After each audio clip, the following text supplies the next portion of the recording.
ഈ പരിപാടി കേവല വിനോദത്തിനായി മാത്രം നിർമ്മിക്കപ്പെട്ടതാണ്. ഈ കഥയിൽ ചിത്രീകരിച്ചിരിക്കുന്ന കഥാപാത്രങ്ങൾ, അവരുടെ പേരുകൾ, സ്ഥലങ്ങൾ, സംഭവങ്ങൾ മുതലായവയെല്ലാം സാങ്കല്പികം മാത്രം ആയതിനാൽ ജീവിച്ചിരിക്കുന്നവരോ മരിച്ചവരോ ആയ യാതൊന്നുമായി ഇവയ്ക്ക് യാതൊരു വിധ ബന്ധവുമില്ല. ഏതെങ്കിലും തരത്തിലുള്ള സാമ്യം തോന്നുന്നുണ്ടെങ്കിൽ അത് തികച്ചും യാദൃശ്ചികം മാത്രം.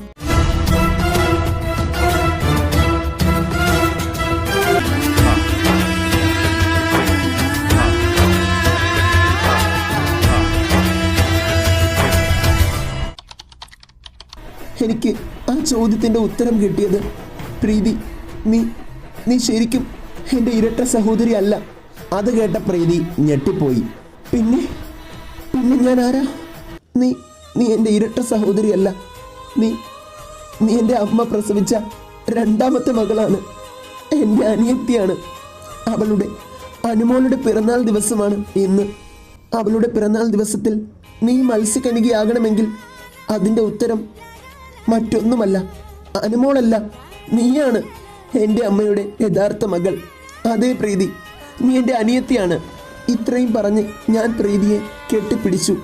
കുറച്ച് സമയത്തിന് ശേഷം അടർന്നു മാറി ഞാൻ പറഞ്ഞു, പ്രീതി, എന്തൊക്കെയോ ഇതിനിടയിൽ നടന്നിട്ടുണ്ട്. ആരൊക്കെയോ ഇതിൻ്റെ പിന്നിൽ നിന്നും കളിക്കുന്നുണ്ട്. നിന്നെയും അനുമോളെയും തമ്മിൽ മാറ്റിയത് ആരാണ്? നീ എങ്ങനെ എറണാകുളത്ത് നിന്റെ വളർത്തമ്മയുടെ കൈകളിലെത്തി? എന്തുകൊണ്ട് ജീവിച്ചിരിക്കുന്ന നമ്മുടെ അച്ഛനും അമ്മയും മരിച്ചു പോയെന്ന് അവർ നിന്നോട് പറഞ്ഞു? ഇതിൻ്റെ എല്ലാം ഉത്തരം കണ്ടെത്തുമ്പോൾ പ്രീതി എന്ന നിന്റെ ജന്മരഹസ്യങ്ങൾ വെളിവാകും. എല്ലാം കണ്ടെത്തണം. പ്രാർത്ഥന ഇത്രയും സംഭവങ്ങൾ പ്രതയോടായി പറഞ്ഞു. അന്നേരം പ്രത ചോദിച്ചു, പിന്നീട് എന്ത് സംഭവിച്ചു മോളെ? പ്രാർത്ഥന വീണ്ടും പറഞ്ഞു തുടങ്ങി.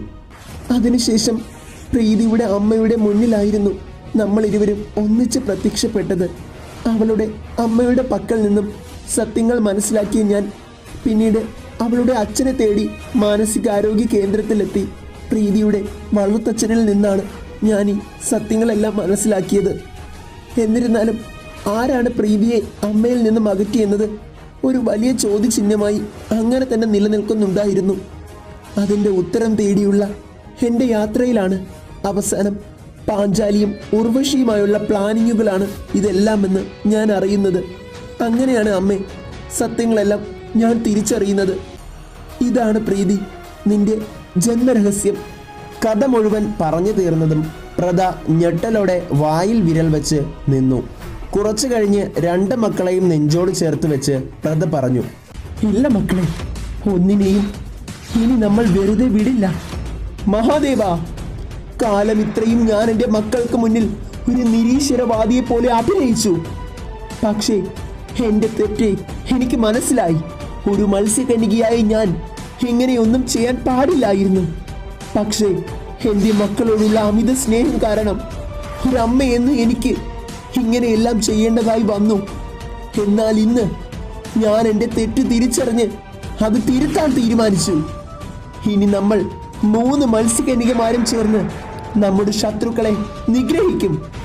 മത്സ്യലോകത്തിന്റെ ഉത്തരാധികാരികൾ തിരിച്ചു വന്നിരിക്കുന്നു ഇന്ദ്രദേവ. പ്രത ഇത്രയും പറഞ്ഞുകൊണ്ട് വലതുകൈയിൽ പ്രാർത്ഥനയെയും ഇടതു കൈയിൽ പ്രീതിയെയും കൂട്ടിക്കൊണ്ട് ശംഖുമുഖം കടൽക്കരയിലേക്ക് പോയി.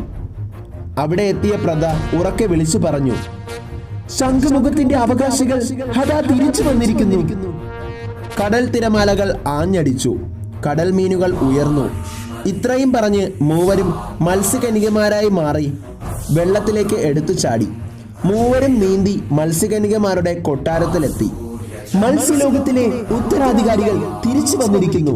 ഇത്രയും പറഞ്ഞുകൊണ്ട് പ്രത പ്രീതിയെയും പ്രാർത്ഥനയും കൂട്ടി മത്സ്യലോകത്തിന്റെ സിംഹാസനത്തിന്റെ അടുത്തേക്ക് നടന്നു. പ്രീതിയെ ആ സിംഹാസനത്തിൽ ഇരുത്തി. കണ്ടുനിന്ന മത്സ്യങ്ങളെല്ലാം ഞെട്ടിത്തരിച്ചു. അന്നേരം ആ തിരമ്പെന്ന സന്തോഷത്തോടെ പ്രത പറഞ്ഞു, ഇവളാണ് നിങ്ങളുടെ മത്സ്യലോകത്തിന്റെ പുതിയ അവകാശി, ഉത്തരാധികാരി, ശേഷ മത്സ്യകന്യക പ്രീതി.